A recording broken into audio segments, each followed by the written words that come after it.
Bonjour tout le monde. Aujourd'hui, je vais vous présenter mon deck Pyroli. Alors là, je vous montre à quoi il ressemble stacké. Avec ce deck Pyroli, j'ai terminé deuxième de ma catégorie lors du LC qui s'est déroulé à Saint-Étienne le 29 mai pour le LudiQuest. Alors donc, c'est un deck Pyroli. Pyroli qui se joue x4. Alors je vais vous présenter petit à petit le deck. Donc on joue 4 fois Pyroli. Pourquoi 4? C'est pour augmenter les chances de commencer avec Pyroli en Pokémon actif. Parce que c'est la base du deck, c'est avec lui qu'on va faire les dommages.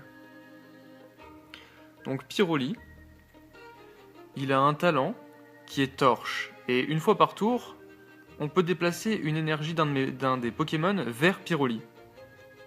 Donc on va voir ensuite comment s'en servir. Son attaque est balle incendiaire, il lui faut 3 énergies, donc là ça sera 3 énergies feu qu'on va utiliser pour cette attaque, et pour chaque énergie feu, son attaque va infliger 20 dommages supplémentaires. Donc il va infliger 50, plus pour 3 énergies feu, il va infliger 60 dommages supplémentaires, ce qui fait 110 de dommages. Donc le but ça va être de mettre rapidement beaucoup d'énergie sur Pyroli, et de pouvoir taper très rapidement avec de lourds dommages. 110, ce n'est vraiment pas négligeable. Ça peut par exemple tuer en un seul coup un Shaymin. Et pouvoir vous permettre de récupérer très rapidement des récompenses. Alors, dans mon deck, on va aussi jouer 3 Shaymin pour piocher. Un Hoopa, un Sepiatros X et un Entei, ce qui fait un total en tout de 10 Pokémon. Donc, le Hoopa va permettre d'aller chercher assez rapidement des Pyroli X, un Shaymin pour piocher et un Sepiatros X. Alors, dans mon deck, je joue Sepiatros X car il a son talent Hypnose Intense. Quand on pose une énergie de base de notre main sur ce Pokémon, on va endormir l'adversaire. Donc ça va être assez désagréable pour l'adversaire d'être endormi. Ça peut parfois vous sauver la vie, vraiment.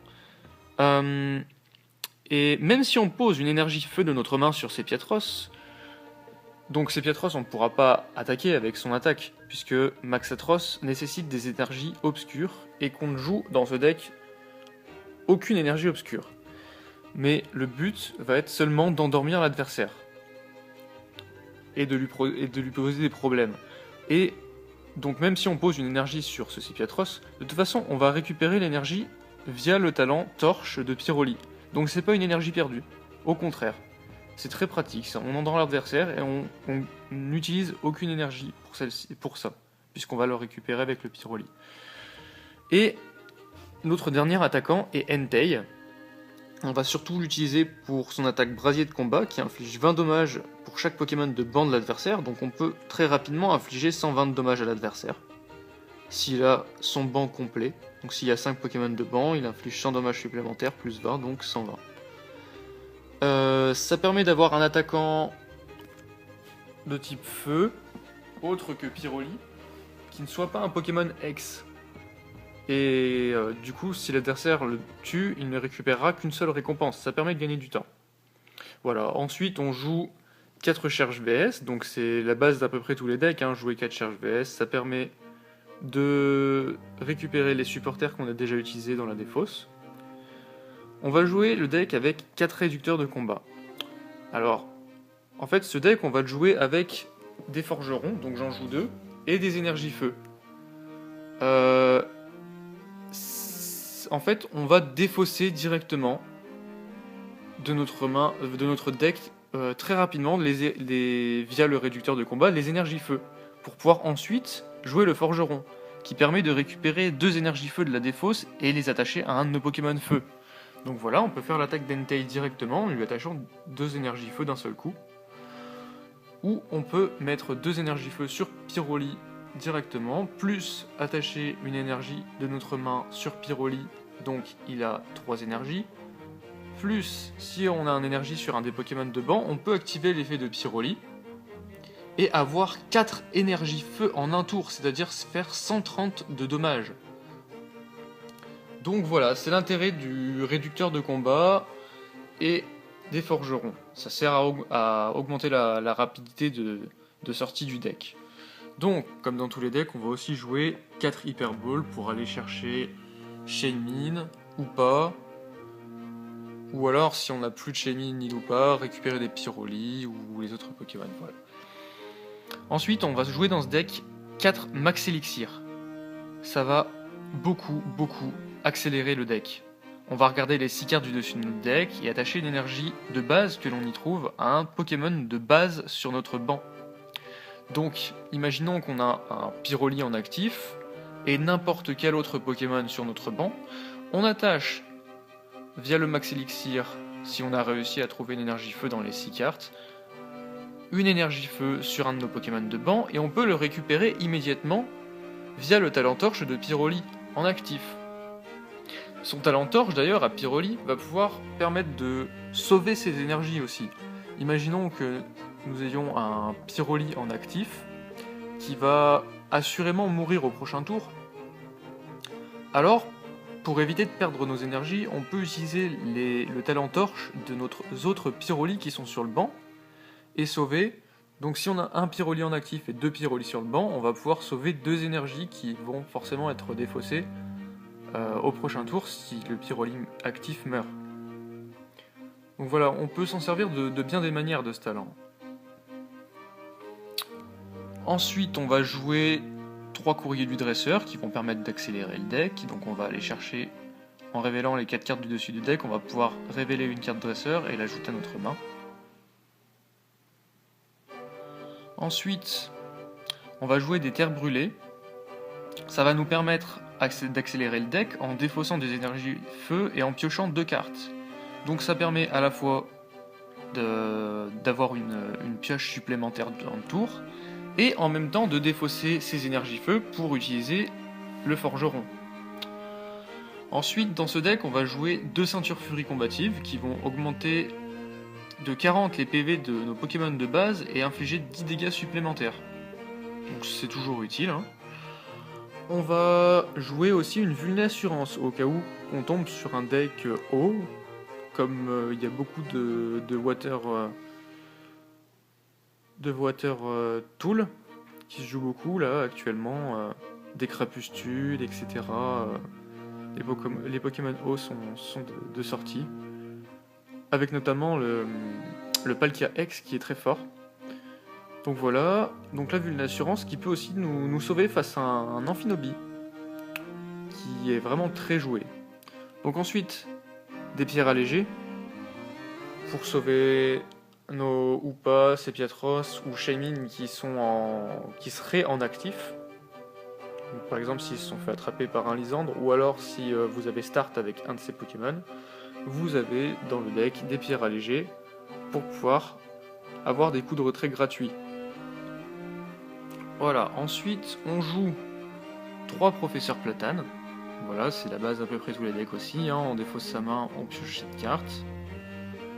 Si on a des énergies feu, on peut les défausser via le professeur Platane, c'est très pratique. Ensuite, on va jouer un N. Donc on va mélanger notre main avec notre deck et repiocher un nombre de cartes égal au nombre de récompenses qu'il nous reste à piocher. Un juge. Donc les 2 joueurs mélangent leurs mains avec leur deck et repiochent 4 cartes. Donc ça c'est très pratique si on a fait beaucoup de mulligan pendant la phase de démarrage. Et bien si on arrive à piocher un juge, on peut utiliser le juge et du coup l'adversaire va remélanger sa main avec son deck et start avec uniquement 4 cartes. Ça peut être vraiment très très fort. Donc on a 2 Lysandres. Pour échanger un Pokémon de banc de l'adversaire avec son Pokémon actif. Donc par exemple pour aller chercher un Shaymin qu'il a sur son banc et attaquer ensuite avec Pyroli et infliger 110 de dommages et piocher directement 2 récompenses. Ensuite on joue un Asi. Donc pour réutiliser par exemple le Hoopa X ou réutiliser le talent de Shaymin X, donc on récupère le Shaymin X dans sa main, on le repose, on repioche jusqu'à avoir 6 cartes. Ou alors simplement sauver un Pyroli. Alors, si vous utilisez un Asi, vous allez devoir défausser toutes les cartes attachées au Pokémon. Donc si vous le faites sur un Pyroli qui a 3 énergies feu, vous allez devoir défausser les énergies feu. Mais voilà, peut-être que s'il avait 162 dommages, vous lui sauvez la vie à votre Pyroli, ça évite à l'adversaire qu'il ne pioche de récompense. Et c'est vraiment pas grave de défausser des énergies feu dans ce deck. Au contraire, on va pouvoir de toute façon les récupérer avec le forgeron. Donc, des énergies feu, on en joue 11. Ça permet... C'est un bon ratio, c'est vraiment un très bon ratio pour jouer un deck qui joue avec des max élixir et qui demande une accélération au niveau des énergies. Donc voilà, on joue 4 énergies, 4 max élixir et 11 énergies feu. Donc voilà, c'est comme ça qu'on va jouer ce deck. Voilà, sinon pour finir, on joue une Misty-Maniac. Donc ça se joue à peu près dans tous les decks, hein. Ça permet, si on start avec une Misty-Maniac, d'empêcher l'adversaire pendant son tour d'après de jouer par exemple un Shaymin qui va permettre d'accélérer sa pioche. Il ne pourra pas jouer ses Shaymin, tout du moins il ne pourra pas activer le talent de ses Shaymin et ne pourra pas accélérer son jeu. Donc ça peut aussi vous sauver la vie. Ça peut aussi vous sauver la vie face à des Pokémon qui auraient des talents très embêtants. Voilà. Et pour finir, on joue une Terreur. Terreur, c'est vraiment une des cartes que je trouve vraiment très puissante dans la méta actuelle. Ça te permet de défausser le stade et de diminuer, de faire défausser à l'adversaire 3 cartes de sa main. Donc ben voilà, on joue 3 terres brûlées, donc des fois on se dit bon bah on peut le défausser, ça dérange pas, et ça permet de défausser 3 cartes de la main de l'adversaire. Donc s'il lui reste 3 cartes dans sa main, il défausse ces 3 cartes et il lui reste plus rien en main. Donc il compte uniquement après sur son top deck et bon bah voilà, ça peut être vraiment très embêtant pour l'adversaire de se retrouver avec plus rien en main. Nous, nos terres brûlées par exemple, on peut les activer. Donc par exemple, vous posez votre terre brûlée. Vous vous en servez, vous utilisez son effet, vous piochez 2 cartes, vous défaussez une énergie feu. Et ensuite, ben, vous avez fait votre action du tour, donc ben, si vous avez terreur, vous pouvez l'activer et défausser votre stade. Et par la même occasion, embêter votre adversaire. Et si par exemple votre adversaire joue un deck feu ou un deck sol en face, eh bien ça peut être très intelligent de défausser votre stade pour qu'il ne puisse pas en bénéficier à son tour. Voilà. Donc j'espère que cette petite présentation de deck Pyroli vous aura plu, et puis je vous dis à la prochaine.